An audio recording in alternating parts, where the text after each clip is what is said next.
Okay, in this video I want to talk about when somebody makes you a social pariah. Okay, and you didn't have any clue that this was going on. Now, I look at things from a sociological perspective. This isn't counseling advice, anything along that line. Read the disclaimer in the description box below this video on YouTube, and I'm not a healthcare professional in fact. Did I get all that out? Anyway, I'm going to use an example that's fictional, based on reality kind of thing. Okay, in other words, I've had situations similar to this before in my life.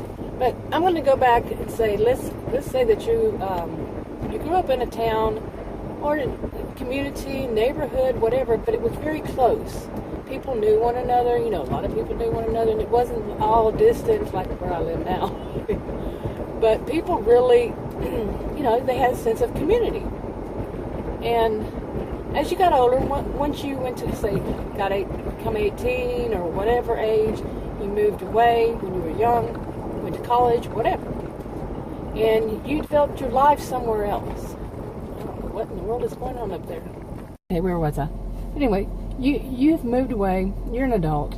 You moved away from back home, let's call it back home. And you've started life somewhere else. You may have even had children and, started a whole career and everything. And your home is somewhere else. But every holiday that you can, or whenever you can, you go back home, see your family or whomever. And like I said, it was a close community. So when you go back home, you run across people you knew, and the people who you knew, like people you knew in high school or something, your friends, they've become friends of the family. So there's always something. People when you go back home, and you're right back in it all over again.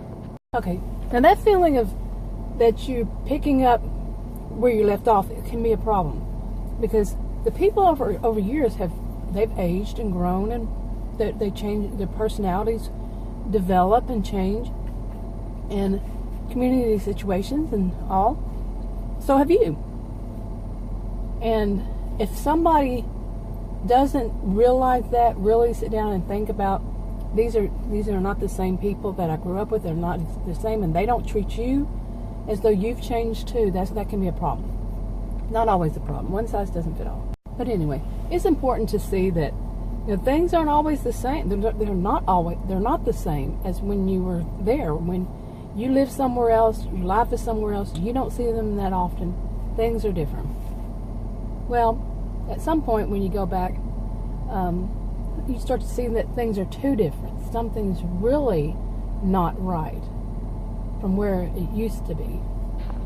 So as time goes by, one time you go there, and each time before that has sort of seemed like, something just isn't right. Well, one time you go there and something is really not right. Something is really wrong. And anytime you say you go to, shopping or whatever, to a get-together, out to eat, people are looking at you funny. People you've known, or you have some kind of sense of, knowing somebody they know, something. Well, people are, treating you differently. They're not treating you the same as they always had. Some of them might even look at you like they have a sense of humor about you. There's something funny about you, I should say. Or they don't want to even look at you in the eye. It's like they know some kind of a secret that you've, about you, and you're starting to, kind of freak out about this. What's going on? So you have, friends that you grew up with, and you ask them, and nobody's wanting to give you any answers. Nobody's cluing you in. They might even say that it's on your mind, but you sense it. Something is different. I mean, come on, Okay, so you do ask, round, and you try to figure it out. But, a question is, how important is it to you anyway, really? Your life is somewhere else. How important is it to you? But in a way, for some people it would bother them, because you do go home and you visit friends, family, whatever. And you like that fact that you can do that. So you try to get to the bottom of it, and you run across someone who's not telling you, but they have that smirk. And a lot of us know what that smirk is. They call it narcissistic smirk. I used to just call it a sinister smile. And then that person has done something to ruin your reputation, made you a social pariah. And you can tell that by telling your story of what people, or stories of what people are doing. That smirk just gets bigger, and it's like they're just extremely happy. You know, their plot and plan, they're not telling you that, but all their plotting and planning and everything has really worked, you know, so you are that pariah they want you to be. Okay, so I'm not sure where I left off. But yeah, you know, this happens, and you realize that it's this one person. Now, to me, when it happened to me, it was one of those defining moments of this is, you know, a sign. I really needed to go no contact with that person, get that person out of my life, go no contact with her. And, you know, there was no rebuilding, because I wasn't there enough. The people around, we all know how it works. We're not going to blame the victim. And the victims are the people that she, you know, or he, whomever, in your situation, they have manipulated the people there. They have, you know, masterminded manipulation and all this kind of stuff. And people around them will have a loyalty to them. You know, you're out of the social situation. You're hardly ever in it.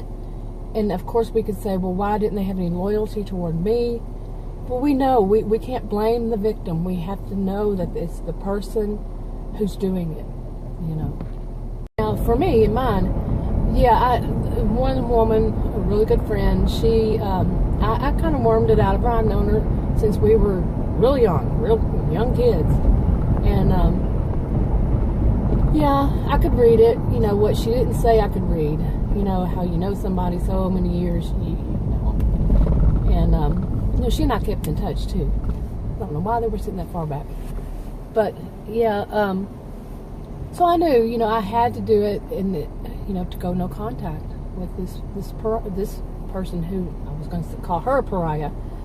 Well, but I had to go. She's a viper. I had to go no contact, and unfortunately, you know, at this point, you know, after that, I don't have any reason to go back to that community any longer. So that, you know, is fine there. But, not really, but, you know, the thing that I'm seeing from that, you know, that point on is that it depends on how important it is to a person, really. But me, my personal opinion is it's a good time to get some qualified professional help. From a qualified professional, I meant to say. You know, a healthcare professional, like a counselor or a therapist or a psychiatrist, someone who's qualified for wherever you live for that. And not just somebody online. I'm old school about it. It's not an online kind of thing. Yeah. But, you know, to work through those feelings of it, especially if it's very important to you, and what can you do about it, and how should you be, you know, feel, whatever, you know, to work through that. But anyway, if you want, leave a comment below. If you want to subscribe, click the circle. If you want to watch another video, click the triangle. Rectangle. Yeah. Okay, enough on this video for now. Maybe I'll pick it up